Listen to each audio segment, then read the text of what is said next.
Orang itu cara berpikir nuruti nafsu, itu yang bahaya. Makanya Quran ngeritik ara'aita man ittakhadha ilahahu hawa. Orang yang cara berpikir itu nuruti hawa nafsu. Kalau zaman Nabi, zaman sahabat, zaman ulama, itu enggak seperti itu. Sehingga cara berpikir itu mudah. Makanya kata Nabi, absyiru ya ma'syaral muslimin, kata. Kamu harus senang ya ma'syaral muslimin. Allah sekarang buka pintu langit yang sebelumnya enggak pernah dibuka. Dan Allah yubahi bikum malaikatah. Dan Allah membanggakan kamu kepada para malaikat. Kenapa? Umatnya Muhammad, umatnya Rasulullah Muhammad SAW, itu kalau sampean kepengen mati setiap saat itu baik, itu resepnya gampang kata Nabi. Addu faridotan wantadzoru ukhra. Jadi Allah memberitahu, ya Muhammad, umatmu ini luar biasa. Jadi misalnya tadi kita sholat subuh, ditanya, Bahak kamu sekarang ngapain? Nunggu sholat duhur ya. Setelah sholat duhur ditanya lagi nunggu apa asar. Sehingga faman kanat hijratuhu ila wa rasulih fa hijratuhu ila wahi. Jadi kalau ya sudah ini tak ijazahkan. Kalau setelah sholat subuh nunggu apa? Duhur. Setelah duhur nunggu. Sehingga ketika kita mati itu statusnya penunggu sholat. Tapi kamu kan enggak miskin. Kenapa? Penunggu kaya. Ya itu enggak masuk surga itu. Penunggu kemapanan. Berarti kan menunggu sesuatu yang seleranya nafsu. Beda kalau penunggu sholat. Berarti kamu di dunia menunggu ritual ibadah. Maka di antara ijazahnya Nabi apa? Addu faridotan wantadzoru ukhra. Melakukan satu fardu. Kemudian kita menunggu tugas berikutnya. Jadi niati saja setelah subuh nunggu apa? Duhur. Setelah duhur, meskipun kita di perapatan. Apa? Nunggu asar ya. Tapi ya asar betul, jangan nunggu tok pas asar ndak. Jadi sebetulnya umat ini gampang sekali. Jadi di antara kebanggaan Allah, yubahi itu Allah bangga dengan malaikatnya adalah umat ini adalah addu faridotan wantadzoru ukhra, melakukan satu fardu kemudian menunggu fardu yang lain. Dari mengkhidmati kampus, ingin mengkhidmati masyarakat, dari satu masyarakat lokal Semarang menjadi sampai sekarang sampai Banjarmasin, Unisula mau bikin kampus di sana terus gitu. Dari satu tugas ke tugas yang lain. Makanya Islam diajarkan setelah satu tugas selesai, faida faruh tafan sok. Jadi sehingga hidup kita itu dinamis. Dari satu kebaikan menunggu kebaikan lain, dari satu kebaikan menunggu. Sehingga hidup kita ngapain? Nunggu satu kebaikan. Ini sudah masuk faman kanat hijratuhu ila wa rasulih fa hijratuhu ila wahi wa rasulih. Sehingga bayangkan kalau kita direkam Allah. Gusti kula ampun mati nak dereng sugih. Wis melarat puluhan tahun, sakit, nunggu sesuatu sing sifatnya nafsu, kepengin sugih. Sugih tok aja cukup. Tahu buruh wong sing tahu ngenyek ndekne lho, itu kan urung-urung wis dendam. Saya belum mau mati sebelum kaya dan buruhkan orang yang pernah melecehkan saya. Wis ngono akhirnya mati urung sugih. Berarti wis fakir matine hasud. Mau itu ngenes dunia akhirat kan kira-kira seperti itu. Kamu santai aja kalau fakir berarti meringankan hisab karena ada banyak harta. Yang mau dihisab papanya enggak punya apa-apa. Jadi saya mohon sekali ya, Islam itu mengawal kebahagiaan.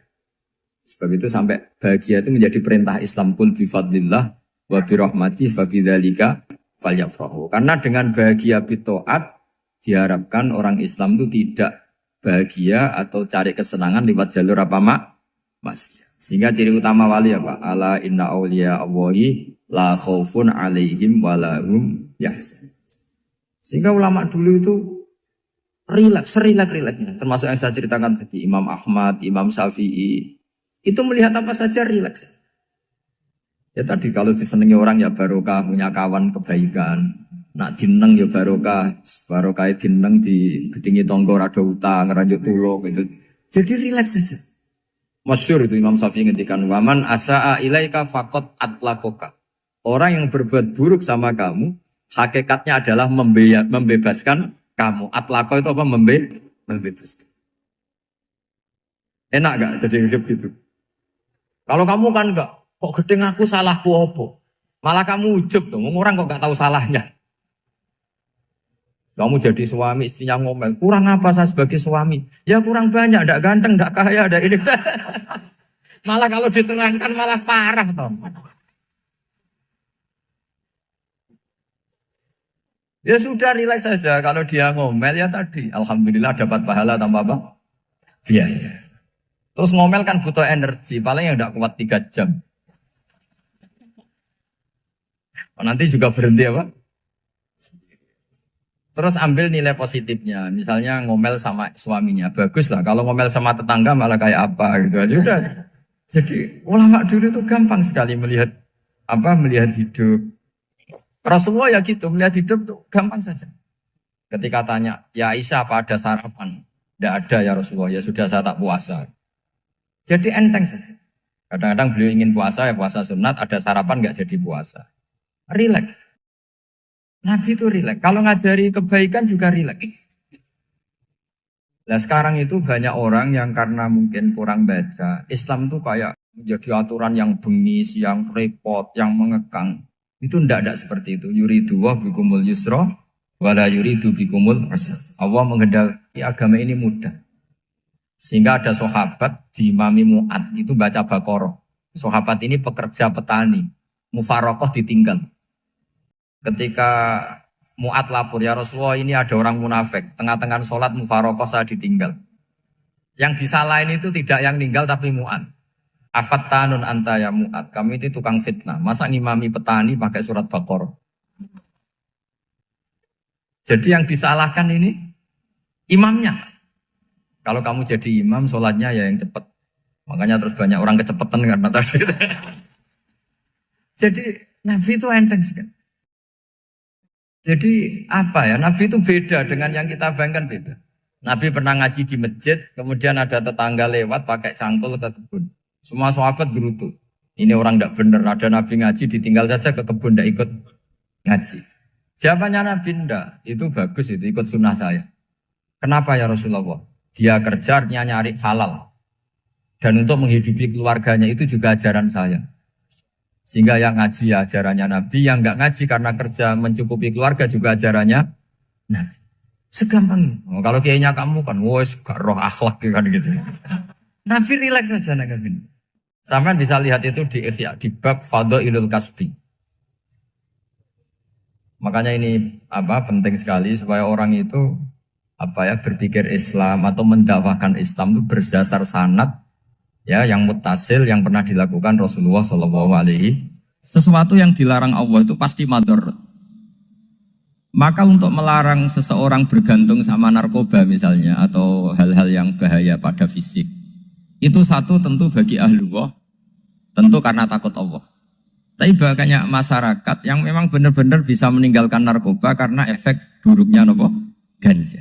Bahwa itu mengakibatkan sakau, mengakibatkan tidak sadarkan diri, mengakibatkan kebangkrutan ekonomi macam-macam.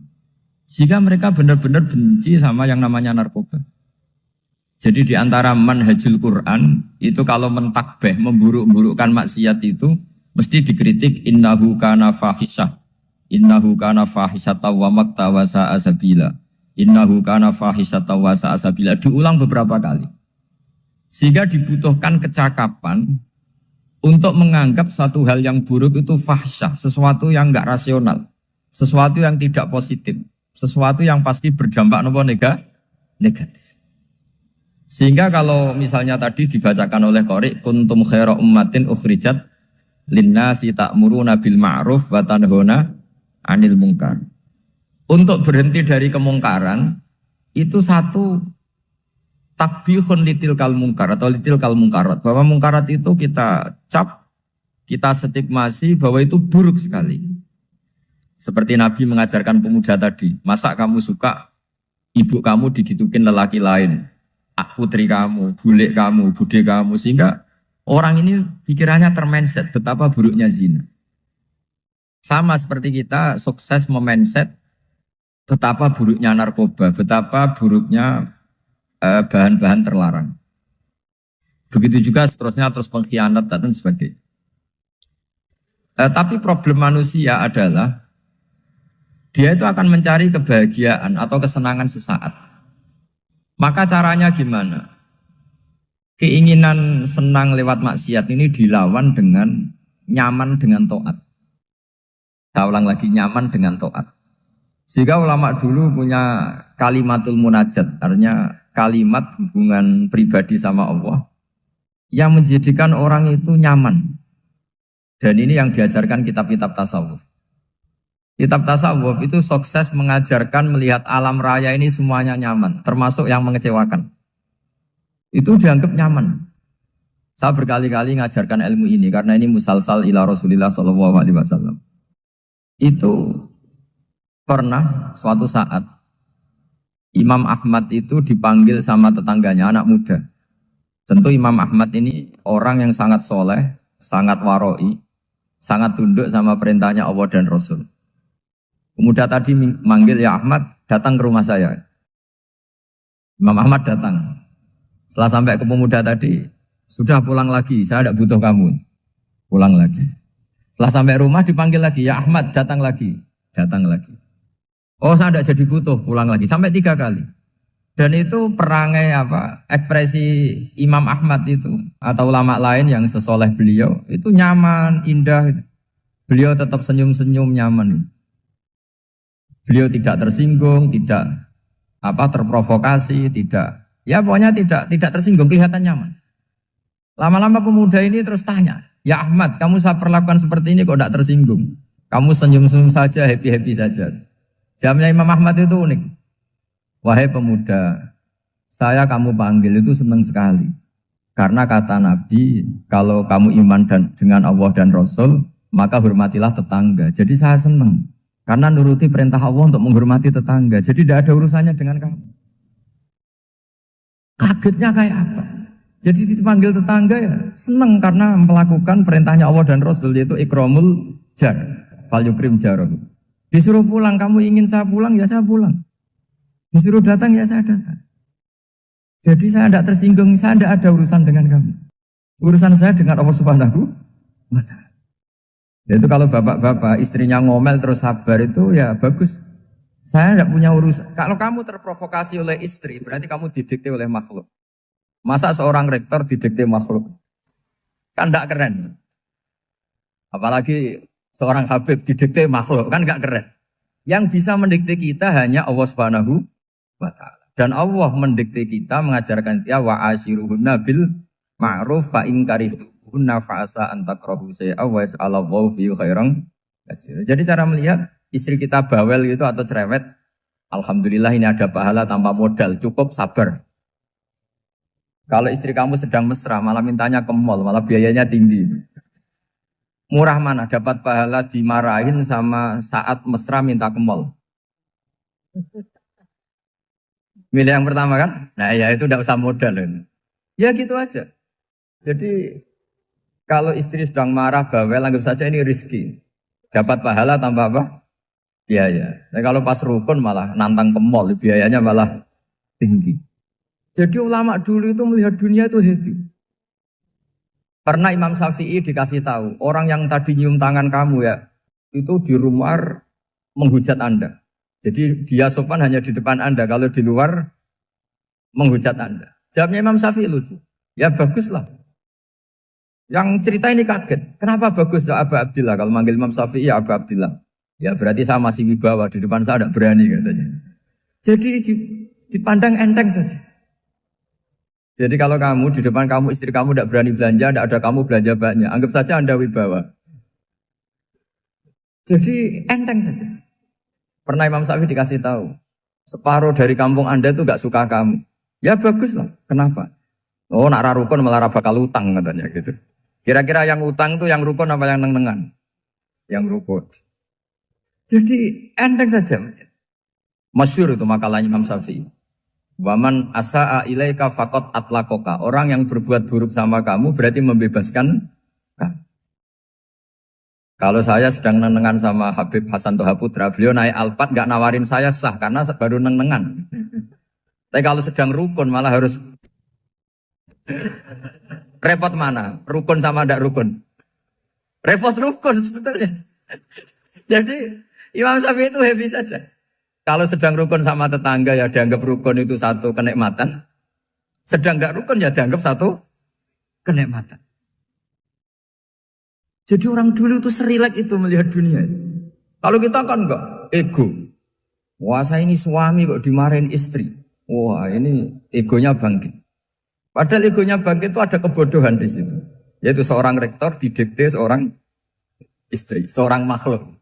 Apalagi kalau Anda daftar wali itu tidak akan jadi wali. Ini wali kok tunduk sama makhluk. Karena didikte apa? Makhluk. Maka Imam Ahmad ketika tetangganya bully gitu ya santai saja, beliau happy. Ketika pemuda tadi iskal janggal, kenapa kamu gak tersinggung ya Ahmad? Memangnya saya harus tersinggung gimana?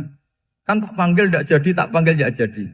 Hei pemuda, saya ini tidak punya urusan dengan kamu. Saya nuruti kamu karena perintahnya. Saya senang melakukan perintah Allah, harus berbaik sama kamu. Sampai 3 kali. Ajarkan Muhammad atau katakan Muhammad pada umatmu. Sebaiknya atau seharusnya mereka hanya gembira dengan melihat fadlnya Allah dan rahmatnya Allah. Ini harus kita pahami mulai dari konstruksi yang paling pokok, yaitu akidah. 2 ahwal. Ahwal itu 1 perilaku sosial.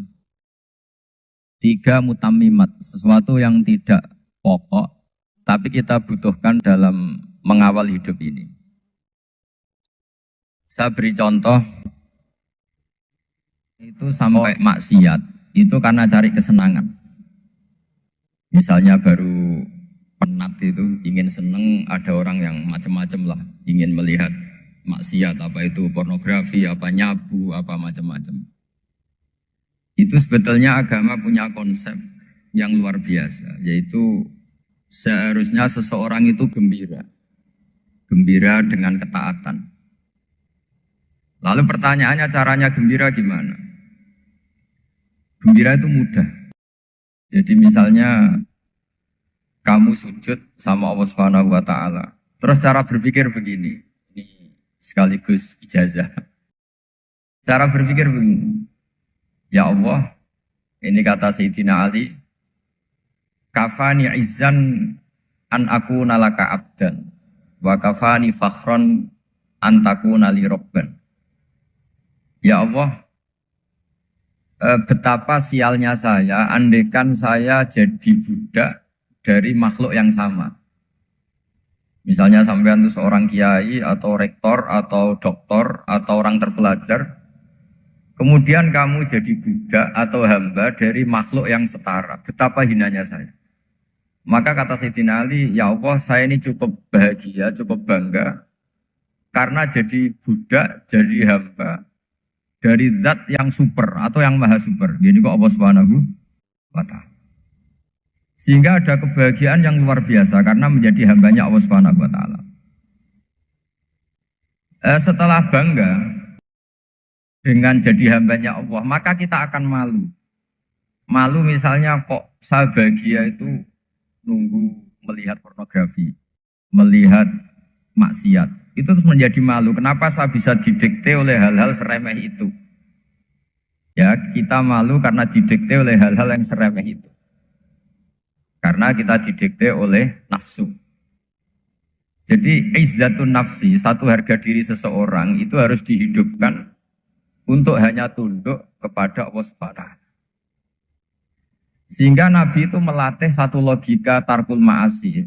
Nabi itu dulu ketika ada seorang pemuda yang ya karena mungkin pemuda ya, dia itu mau masuk Islam, tapi uniknya kata pemuda tadi, saya masuk Islam tapi asal dibolehkan bebas zina. Jadi ini agak sableng gitu. Jadi mau masuk Islam syaratnya dibolehkan apa? Zina atau free sex gitu. Karena orangnya agak hiper. Itu Nabi tidak langsung mengancam dengan neraka enggak. Ketika mau pamit gitu semua sahabat melarang. Mah itu jangan, kamu jangan suan Nabi, itu permintaan yang nggak masuk akal. Setelah lama ditahan, terjadi kegaduhan di masjid, Nabi dengar, itu ada apa itu? Itu ada pemuda yang mau masuk Islam tapi yasta'dzinuhu fi zina. Tapi mereka minta izin Nabi untuk tetap boleh zina. Kata Nabi, pemuda itu suruh masuk, suruh menghadap saya. Ketika menghadap Nabi, saya ulang lagi ketika menghadap Nabi. Nabi mengajarinya itu luar biasa.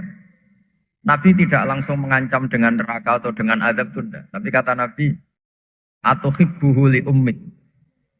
Kamu suka kalau ibu kamu tuh jadi demenannya orang banyak. Pondok ya Nabi. Yang demen ibu saya tak bacok kan. Karena ini ya agak preman. Di mana-mana orang nakal agak preman. Terus atau hibbuhu li bintik. Kamu suka kalau putri kamu ya digitukan orang-orang. Wah ya enggak Nabi. Yang gitukan putri saya tak bacok. Atau hibbuhu li kholatik. Kamu suka kalau bule kamu digitukan. Atau hibbuhu li ammatik. Kamu suka kalau saudara bapak kamu digitukan. Nabi itu mengeset ya. Cara sekarang itu otak mungkin. Nabi itu meluruskan otaknya anak muda itu. Betapa buruknya zina. Cara bahasa Arab ditakbih. Betapa buruknya zina. Kamu suka kalau korbannya ibu kamu, putri kamu, bude kamu, bule kamu. Sehingga orang itu matur ya hasbuka ya Rasulullah, ini sudah cukup. Saya tidak pernah melihat sesuatu seburuk zina.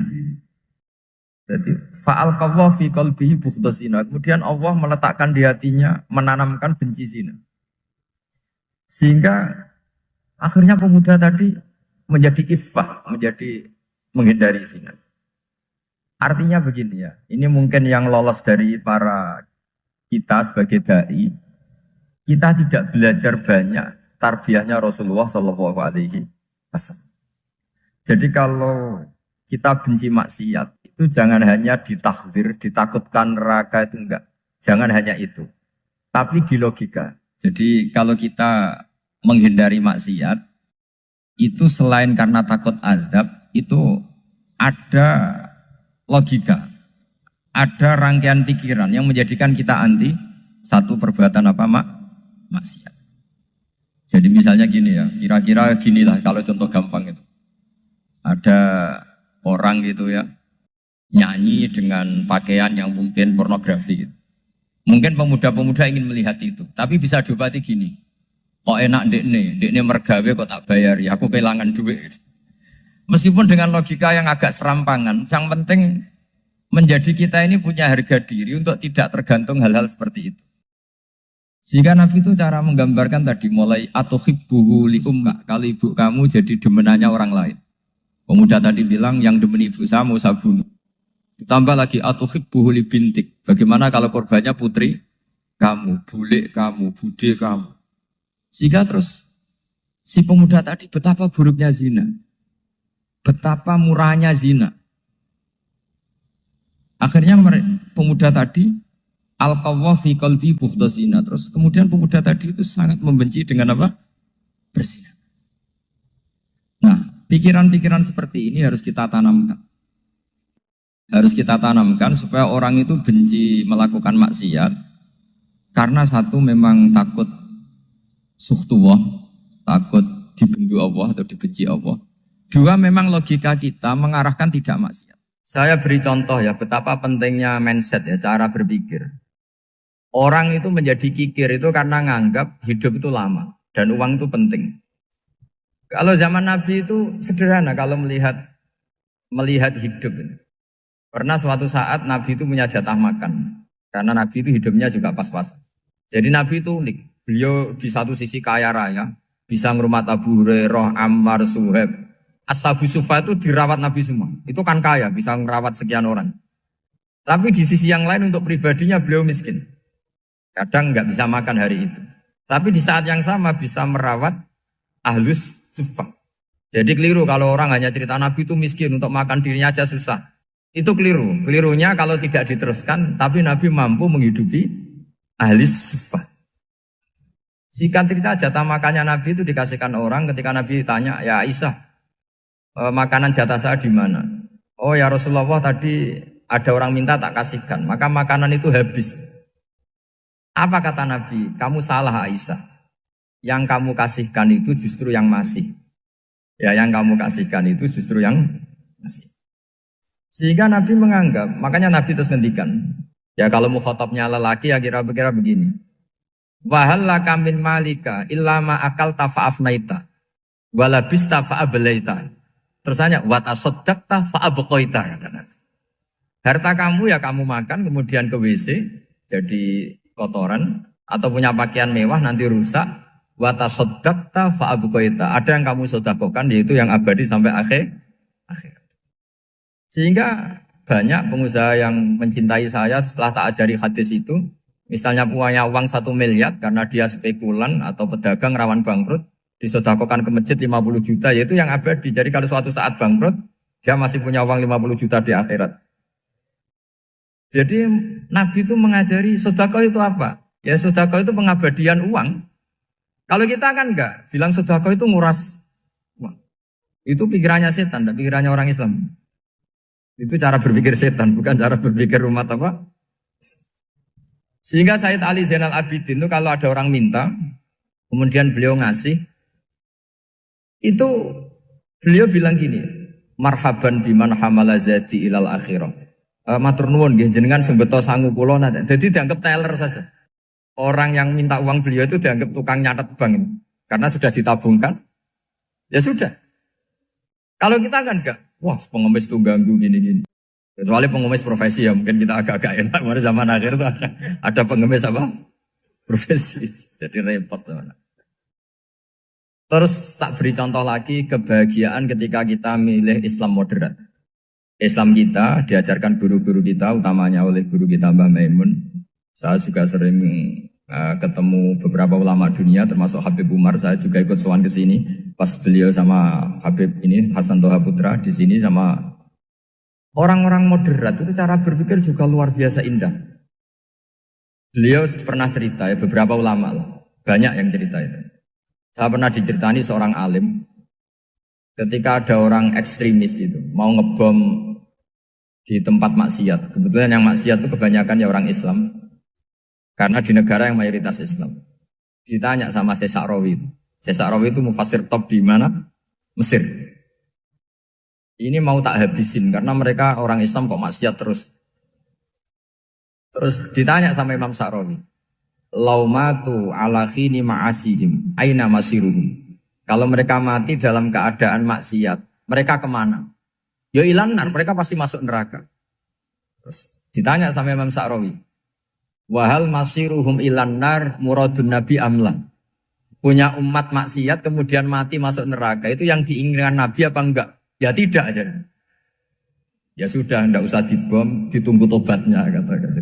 Karena kalau mati dalam keadaan itu ke neraka dan itu tidak yang diinginkan Rasulullah Sallallahu Alaihi Wasallam. Terus ekstremis ini menjadi tobat, tidak berpikir ekstremis Mas.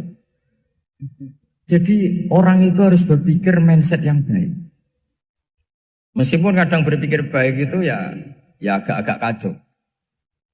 Ada seorang wali majdzub, itu kalau berdoa agak kacau, tapi gak bisa dibantah. Masyhur itu doa itu. Ini sekaligus ijazah, tapi kalau sebelum wali gak boleh. Itu datang ke makamnya Rasulullah SAW. Terus doanya itu begini. Ya Allah, sekarang terserah engkau. Ya Allah, sekarang terserah engkau. Jika saya kamu jadikan orang soleh, jika saya engkau jadikan orang soleh, maka surra habibuk, maka kekasihmu ini senang. Yang susah musuhmu yaitu setan. Tapi kalau engkau menjadikan saya orang fasik, maka yang susah kekasihmu, yang senang musuhmu. Jadi kan punya dua pilihan itu. Wah itu kan doa tapi kayak teror itu. Ya jadi berdoa di Raudhah. Wah itu pasti mandi itu karena agak-agak maksa Tuhan itu. Ya Allah, engkau punya dua pilihan. Jika saya jadi orang soleh, maka kekasihmu ini senang. Musuhmu yang susah, yaitu setan. Tapi jika saya jadi orang fasik, maka musuhmu yang senang, kekasihmu yang susah. Mohon terserah jenengan, mau menyenangkan kekasihmu, apa menyenangkan musuhmu? Gitu. Kira-kira gimana? Kalau tertarik boleh doa itu dipraktekkan. Tapi kayaknya kalau copy paste itu gak keren, apa? Jadi dulu orang itu muamalah sama Allah dan Rasul itu rileks. Rileks itu nyaman karena ya tadi qul bi fadlillah wa bi rahmati fa bidzalika falyafrah. Sehingga Imam Izzuddin bin Abdissalam itu ngendikan innal ladzina yarmunal muhsanatil ghafilat. Di antara kebaikannya ibu-ibu atau mbak-mbak ini harus berstatus ghafilat. Perempuan-perempuan pelupa. Ghafilat itu pelupa. Pelupa dari kenikmatan maksiat sehingga mereka dengan taat. Misalnya ada ibu-ibu atau mbak-mbak atau juga bapak-bapak tahajud, kemudian nyaman dengan tahajud itu. Kira-kira terbersit enggak ingin maksiat? Enggak kan, karena sudah nyaman dengan tahajud, dengan taat. Maka dibutuhkan kenyamanan dalam beribadah. Sebab itu ala bidzikrillahi tatmainnul qulub. Makanya saya termasuk kiai yang setiap ngaji itu happy, seneng. Karena ini untuk kampanye, seneng dengan ngaji, dengan taat itu sudah luar biasa. Kayak apa kalau mereka senengnya kalau nunggu melakukan maksiat. Jadi termasuk bentuk perlawanan kita terhadap maksiat adalah usahakan kamu tuh bahagia, senang dengan taat. Istiqnas billah, mu'anasah billah, farah billah, itmi'nan tumaknina billah. Sehingga ini mencukupkan kita tidak berkebutuhan maksiat. Meskipun kita ya manusia, pasti suatu saat atau sudah pernah maksiat. Serasa diceritakan lah, itu mesti gitu. Lah orang-orang dulu itu orang yang sukses mengelola bahagia ma'allah wa billah walillah. Jika wali-wali dulu itu jadi wali itu tidak mesti karena ibadahnya banyak, itu enggak. Mereka orang yang ibadahnya itu biasa. Biasa-biasa sekali. Ulama-ulama dulu ibadahnya biasa sekali. Tapi qulubuhum ma'allah, hatinya itu ma'allah. Itu ada seorang wali itu jadi wali, Umar bin Abdul Aziz yang dikenal khamisul khulafa. Khamisul khulafa. Di luar khulafa Rasyidin 4, di antara yang soleh adalah siapa? Umar bin Abdul Aziz. Itu ketika mau meninggal, itu senangnya bukan main. Itu semuanya nangis, beliau senang. Terus tanya, kenapa kamu senang? Memangnya saya kalau mati itu kemana aja? Ila khairi madhubin ilah, ke zat terbaik. Dibang urip mbek kowe bulet atau mbek arhamur rahimin gitu. Yaitu Allah Subhanahu. Jalaluddin Ar-Rumi ketika mau meninggal itu muridnya nangis semua, beliau marah. Kamu harusnya pesta karena saya mau ketemu kekasih saya, malah kamu tangisi, goblok sekali kamu katanya. Jadi orang-orang dulu itu luar biasa. Karena tadi mereka tidak ingin ketemu Allah itu dianggap problem. Harus sesuatu yang membahagiakan. Makanya wali-wali itu kalau berdoa begini. Wa khairu ayyami yauman alqa kafih, dan jadikan hari terbaikku adalah hari ketika saya ketemu engkau ya. Pernah dengar doa itu? Wa khairu ayyami yauman alqa kafih, dan hari terbaikku adalah hari saat ketemu engkau. Aman kan enggak? Sampai matiku wedi. Saya tidak tahu wedi dosa apa wedi Israel apa wedi malaikat siapa? Mungkar Nakir. Sebenarnya tidak perlu seperti itu. Karena cara pandang Nabi itu ini bisa dipraktekkan. Kalau kamu orang baik, mati artinya apa?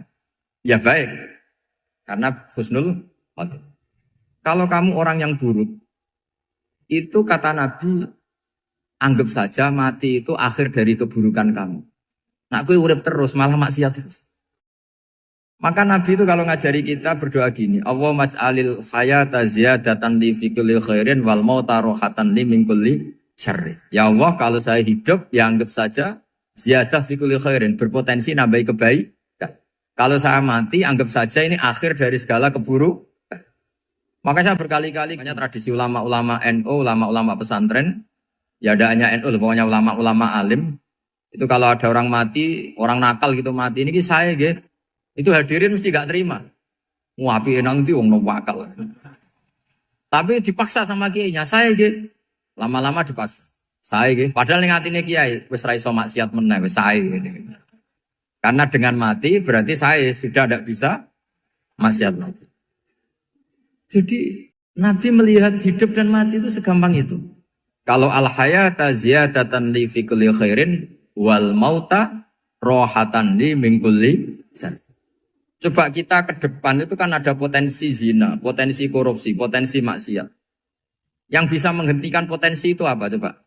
Mati ya, udah pinter ya. Sudah maju berarti. Berani mati. Berani. Tapi jangan di sini ngalau panitia. Artinya yang selama ini kita risau dengan kematian, dengan apa? Nabi ngajari kita tadi. Allahumma maj'alil hayata ziyadatan li fi kulli khairin wal mauta rohatan li min kulli syarr. Ya Allah, jadikan hidup ini sebagai bekal menambah kebaikan, dan suatu saat kalau saya mati, semoga itu akhir dari segala keburukan. Jadi artinya Nabi itu ngajari kita itu positif terus. Sama seperti ulamanya tadi. Nak lagi rukun mbek tonggo ya sanggep ae kanca keapian. Nak nenengan ben ra utang ngoten. Dadi pokoknya penak terus itu. Nak bojo lagi ngamuk alhamdulillah gak ngajak blonjo. Nak pas rukun ya alhamdulillah kok lagi rukun. Jadi gampang semua. Makanya ada seorang alim itu ngendikan begini, ada yang tanya. Saya tuh dulu ketika kaya, teman saya sering main ke saya. Setelah saya miskin gak ada teman-teman yang ke saya. Dikira si Habib ini kebetulan orangnya Habib itu mendukung keluhan dia. Ternyata enggak. Si orang alim itu bilang gini, malah bagus toh gitu. Kowe wis melarat buruhe wong. Ya sudah kamu miskin buruhnya orang lain. Misalnya tukang manol di pasar atau tukang becak. Kemudian teman-teman kamu datang, malah kamu malu tuh jadi tontonan. Bagus kalau mereka lupa, pas kamu miskin tidak ada yang lihat katanya. Jadi apa ya, dianggap enteng saja gitu. Akhirnya orang ini nggak jadi ngeluh. Selama ini kan kita ngeluh ya, ketika miskin teman-teman nggak datang. Coba kalau mereka datang pas kamu buruh bikin botol di orang lain. Mantan bos buruh, malu gak? Milih datang kepada? Nggak lah, sudah bener itu. Jadi ulama dulu itu makanya sering baca biar tahu solusi hidup. Jadi ulama dulu itu gampang sekali melihat kehidupan itu. Gampang sekali, indah, gampang. Kebahagiaan ini pula yang harus kita latih dalam melakukan ketaatan. Tapi memang obsesi saya terbesar atau cita-cita saya terbesar memang setiap ngaji saya ingin orang mukmin semuanya itu bahagia. Dengan bahagia itu mereka tidak neko-neko ingin mencari kebahagiaan lewat jalur apa maksiat. Sehingga dalam konstitusi ulama yang ditulis di kitab-kitab usul fikih, dan itu kitab yang saya kaji, selalu saya kaji, itu membela-bela sesuatu yang mubah itu sampai luar biasa. Karena melihat mubah itu misalnya Anda tidur itu berstatus mubah, Anda bermain catur berstatus mubah, Anda rileks sama teman jagongan semalam dengan teman rektor atau dosen atau yayasan itu melihatnya bukan mubah tapi tarkul maksiyah. Misalnya saya semalaman asik musamarah itu jagongan malam sama Habib Toha Al-Munawwar. Itu awang hitungnya bukan, wah ini jagongan ngalor ngidul tidak penting tuh enggak. Malam itu bahak tidak ke dugem, tidak ke tempat maksiat. Sehingga ada ulama yang mengatakan mubah itu enggak ada. Saya ulang lagi, mubah itu tidak ada. Kan umumnya ulama bagikan wajib, ya kan, haram gitu. Terus diantaranya mubah, sunat, makruh. Ada ulama yang mengatakan mubah itu tidak ada. Kenapa? Logikanya begini, itsma min mubahin illa wa yatahaqqaqu bihi tarku haramimma. Karena tidak ada mubah yang Anda lakukan kecuali saat itu pasti ditinggalkannya sebuah keharaman. Misalnya Anda sedang jagungan sama istri di luar, di rumah, asik di rumah semalaman. Mungkin bahas hal-hal yang ringan. Mungkin melihat sinetron atau apa yang ringan. Tapi di situ terjadi Anda meninggalkan ke tempat-tempat maksiat. Sekarang ninggal maksiat itu wajib apa mubah? Wajib. Padahal Anda sedang melakukan mubah. Nah itu dicatat oleh Allah itu tarkul haram, meninggalkan keharam. Jika masyhur dalam cerita wali-wali itu, Abu Yazid yang seperti itu ibadahnya pernah tanya, ya Allah lalu yang makomnya orang seperti saya siapa? Karena beliau semalaman ibadah terus. Sama Allah dijawab, ya yang tidur di pinggir kamu itu. Abu Yazid, loh kok bisa ya Allah? Dia kan tidur terus. Ya kan dia tidur berarti meninggalkan keharaman. Ngomong sing potongan tukang maksiat itu apik turu apik melek kira-kira. Apik turu. Timbang sama nak melek pola wis turu ae kira-kira gitu. Jadi enggak usah dipaksa tahajud, dipaksa qiyamul lail itu. Iya kalau qiyamul lail. Kalau dapat informasi, kesini ikut saya, terus katut kan repot. Jadi perlawanan terhadap maksiat itu sebetulnya gampang dalam Islam. Karena tadi, nggak ada sesuatu yang mubah kecuali saat dilakukan berakibat meninggalkan keharaman. Mudah sekali. Jika banyak orang jadi wali itu karena melakukan mubah. Itu ada orang jadi wali itu karena sering makan. Ya makan-makan biasa itu. Karena ketika makan, ya Allah, betapa doifnya saya. Katanya saya presiden, katanya saya rektor, saya kiai. Ternyata kalau nggak makan tuh lemes. Apa hebatnya makhluk yang bergantung makhluk yang lain, yaitu makanan. Nah karena seperti itu terus dia al-laja'illallah, terus dia sungkeman ning Allah. Betapa lemahnya saya. Sebab itu ketika Quran mengkritik dan dengan tanda kutip kemungkinan Tuhannya Isa bin Maryam, itu ngeritiknya sederhana Quran itu. Mal masih ibnu Maryam illar rasul qad khalas min qablihir rusul wa ummuhu siddiqah kana yaqulanit ta'am. Isa itu tidak Tuhan, wong dia makan. Kamu kebayang enggak misalnya punya Tuhan, wah tadi Tuhan mampir ke rumah saya, dia lemes. Setelah tak kasih makan sehat lagi gitu. Itu kan enggak kebayang. Tapi Tuhan marung di rumah saya, lemes tak gratisin, kayaknya enggak punya uang gitu.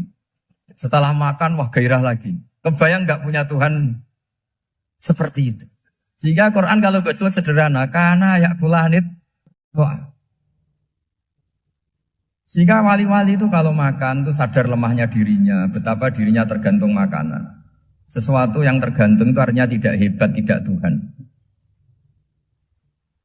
Jadi untuk menjadi wali, untuk menjadi dapat ridhonya Allah itu sebenarnya sederhana. Termasuk ada cara jadi wali yang agak kacau, tapi ini ya benar, asal niatnya benar. Misalnya Unisula besar, ya kurang besar lagi. Kita sudah punya uang, kurang banyak uang lagi. Itu Nabi Ayub, itu kan seorang nabi.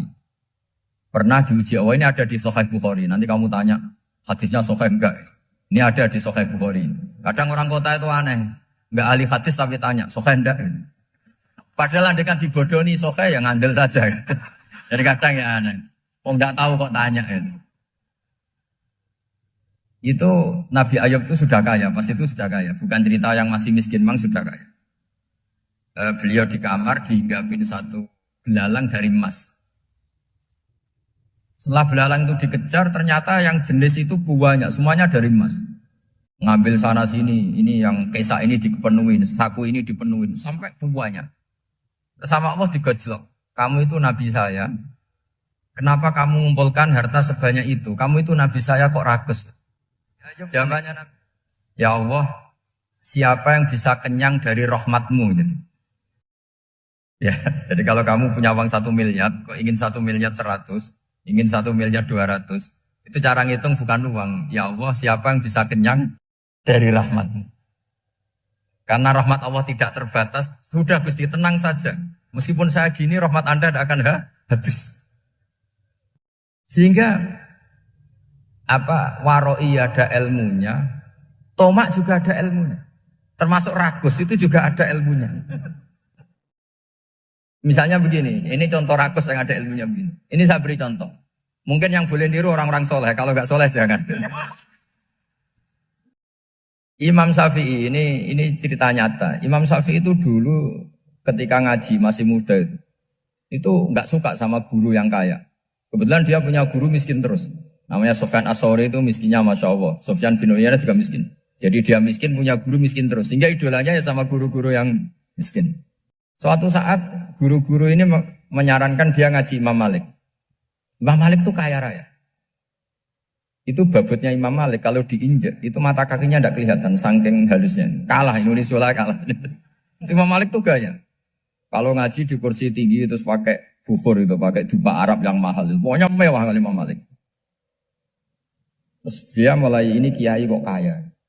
Kemudian setelah beliau alim tanya, saya harus ngaji siapa setelah ilmu jenengan habis kira-kira gitu. Kata Imam Malik, sudah kamu tidak usah perlu ngaji saya, kamu sudah alim alama.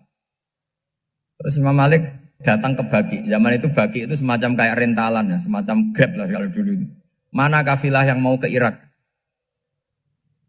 Ya sudah terus. Oh kita mau ke Irak. Ini antar ke Muhammad bin Hasan As-Syaibani. Itu dibiayai sama Imam Malik. Grabnya ya dibayarin, itu kafilahnya itu ya dibayarin. Imam Syafi'i disangoni surrotan min dhahabin. Jadi satu kepes uang dikasihkan. Itu pernah tak hitung semurah-murahnya itu sekitar 60 juta.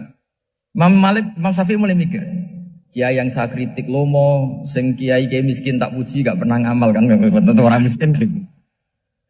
Setelah datang ke Muhammad bin Hasan As-Syaibani, beliau itu pakar usul fikih, muridnya Abu Hanifah. Beliau al-usuli, pakar usul fikih. Itu Muhammad bin Hasan As-Syaibani itu kalau ngitung emas, itu di ruang tamu. Uangnya miliaran, emasnya banyak. Dari kota ini dipindah ke kota ini. Emas kalau ngitung di ruang tamu. Bukan di kamar, di ruang tamu. Imam Syafi'i tambah kaget. Imam Malik kayak gitu sudah soal malah ini kaya raya. Setelah Imam Syafi'i kelihatan kaget, digojlok sama Muhammad bin Hasan Asy'ibani karena beliau senior. Ata'jabu min hadza, kamu aneh melihat ini? Iya. Kenapa? Ulama kok kaya raya. Terus kata Muhammad bin Hasan, ya sudah, uang ini tak kasihkan orang-orang fasik, binti gue demenan, gue nyabu, macam-macam. Oh jangan, nanti dipakai maksiat. Pun jenengan mawon sing suka.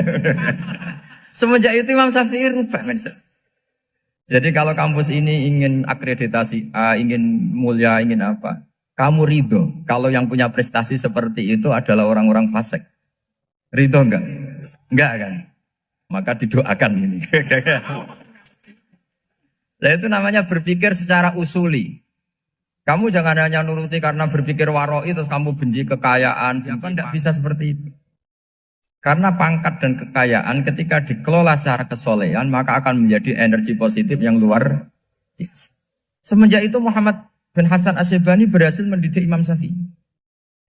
Sampai akhirnya keterusan Imam Syafi'i berpendapat kalau orang Islam bisa bikin rumah tingkat kok punya rumah reok itu haram. Akhirnya keterusan.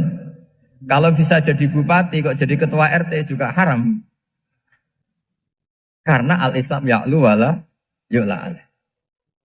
Islam itu luhur bukan bisa diluhurin. Sehingga rata-rata orang Syafi'iyah termasuk kiai-kiai Indonesia itu rata-rata ya agak-agak politikus.